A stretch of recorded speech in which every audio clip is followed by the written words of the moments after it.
Voltamos com o programa Contraponto, hoje falando sobre economia. Ricardo, voltando para aquela pergunta que eu tinha deixado para você no final do bloco passado.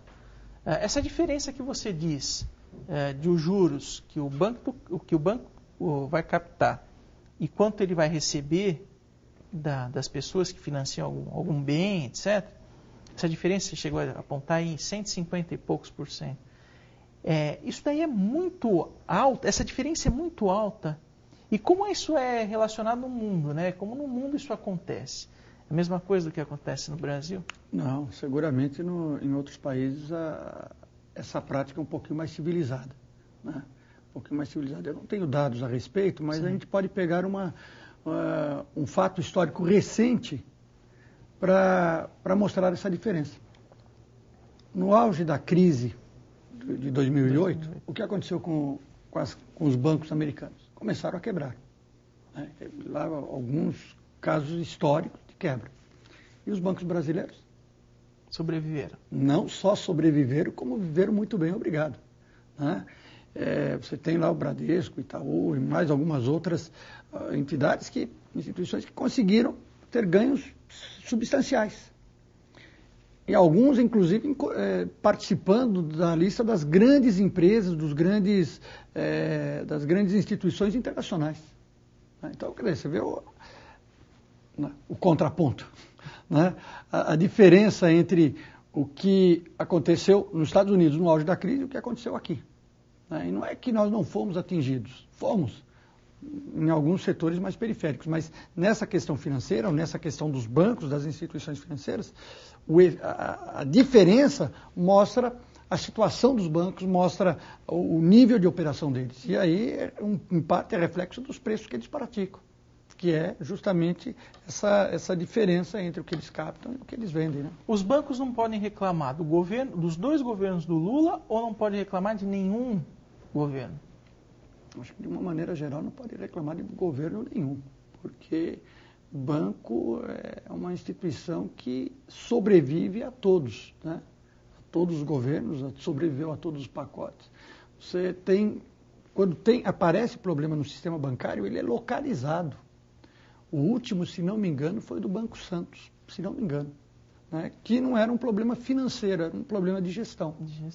Alguns problemas financeiros apareceram, que eu lembro no começo dos anos 90, com o Econômico, um pouco antes com o Nacional, mas são situações específicas. Que o governo lançou, o Fernando Henrique lançou o ProER? Exatamente. Então, eu entendo que o sistema financeiro, e especialmente o bancário, no caso do Brasil, está bem protegido. Né? Está bem protegido. E os bancos gostam de ter atrelados a eles os devedores, por exemplo? Devedores com condição de pagamento. Né?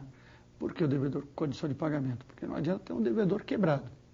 Mas, à medida que ele, devedor, consegue ir saldando a sua dívida, mesmo que estique o prazo, para o banco é perfeito, porque ele está ganhando juros em cima. Quer dar um exemplo?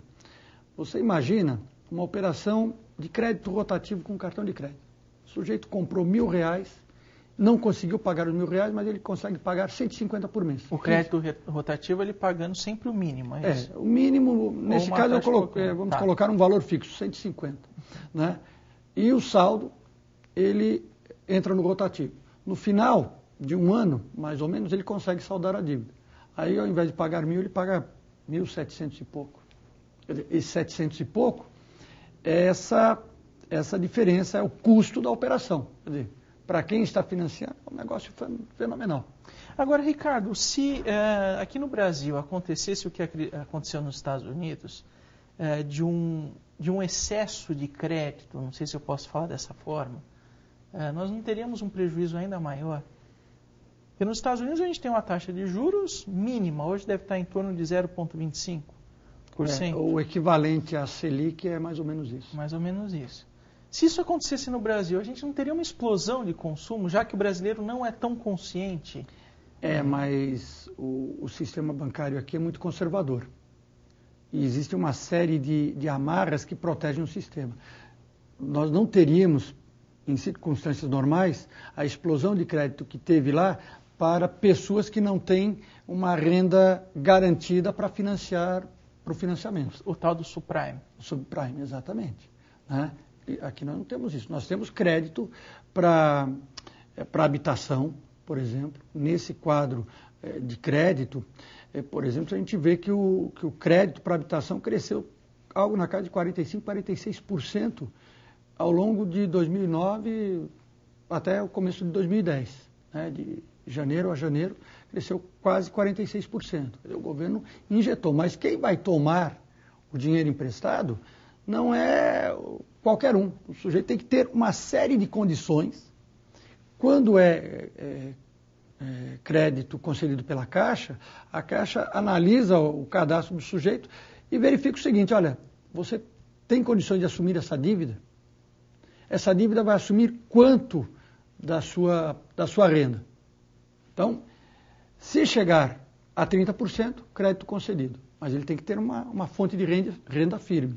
E se passar de 30%, não tem crédito. Então, perceba que só nesse exemplo rápido que eu passei, para demonstrar que existem amarras no sistema. Que limitam, que sustentam o sistema. Né? Nos Estados Unidos, não. Nos Estados Unidos, a crise apareceu porque tinha uma série de vulnerabilidades.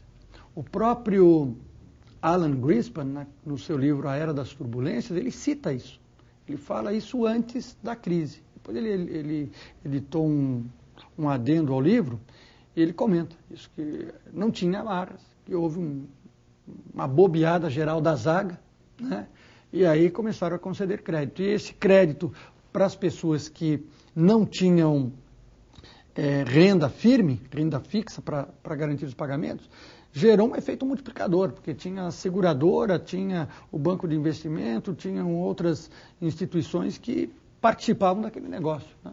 E por que no Brasil o governo não é tão interveniente na questão dos financiamentos, por exemplo? Não, ao contrário, ele é interveniente. Para você ter uma ideia de como é que a coisa funciona, nós temos uma boa participação, eu diria que algo na casa de 1/3 mais ou menos de tudo que de todos os financiamentos é do governo. E nesse ano de 2009, a participação do financiamento, o crescimento do financiamento do governo, cresceu cerca de 18%. Um pouco mais que o da iniciativa privada, que foi 18 e alguma coisa. Através dos bancos públicos? Através dos bancos públicos, das linhas de crédito do BNDES. Esse quadro aí de crédito, né? Você pode observar, o BNDES aumentou a participação nas linhas de crédito 36%. O crédito rural aumentou pouca coisa, quase 2%. Habitação, 46%. Outras linhas de crédito, 19% alguma coisa. E os créditos livres, que são os empréstimos como cheque especial e outras modalidades, elas diminuíram 31%. Né? Então, perceba, e no total teve um aumento de 15% no volume de crédito concedido. Nota, o que puxou o crédito foi a participação do Estado, a participação do governo, que injetou dinheiro na economia. Legal. Ricardo, nós vamos fazer um intervalo e na sequência eu quero falar um pouco com você porque o Brasil está ofertando tanto crédito ao consumidor. Nós vamos ao intervalo e voltamos na sequência com o programa Contraponto.